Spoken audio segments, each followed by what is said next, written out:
Hi champs, this is the last case of the convex mirror where we have to keep object in front of the mirror. Alright, so we can keep object anywhere as you wish in front of the mirror. So I am taking object here. As usual, I have drawn a two-line object. This is the arrowhead. Let this be point A, this be point B. We have three rules: focus, parallel, parallel, focus, center of curvature, center of curvature. So I'm using the first rule, that is parallel and focus. Now from this point to focus, please note that the line that you draw in front of the mirror should be a solid line, and it's the same line, but I am drawing a dotted line which indicates that this is behind the mirror. I'll draw the arrows. This is the incident ray, this is the reflected ray. I'll use the third rule now, center of curvature, center of curvature. So point A, I'll connect point A with point C. So in front of the mirror it will be a solid line, and behind the mirror it's a dotted line. So this is the incident ray as well as the reflected ray. We already know about this. So incident ray and reflected ray.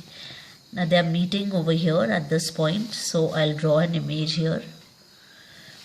So now you will observe that we are getting an erect and virtual image. Arrowhead is A over here, so this will represent A dash and this will represent B dash. So we have got a virtual and erect image which is smaller in size than the object. So let us now write the specifications. Position of the object, where we have kept the object, in front of the mirror. So in front of the mirror. Where is the image? Image is between pole and focus. So between pole and focus. Now what is the nature of image? It is behind the mirror, so it is virtual, and all virtual images, they are erect. Virtual and erect.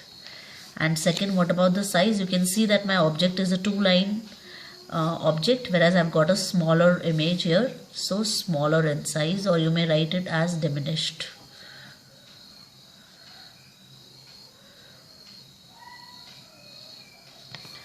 Now sign convention, U we have kept it on the left side, so it will be a -1. V image, we have got it on the right side, so it is positive. F, that is focus, focal length, we'll get it as positive since it's on the right side.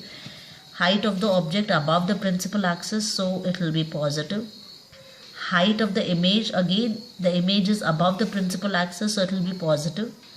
And magnification, positive divided by positive, we are going to get it positive, and we get it positive for all the virtual images. Alright, so you need to practice this. Okay, thank you so much.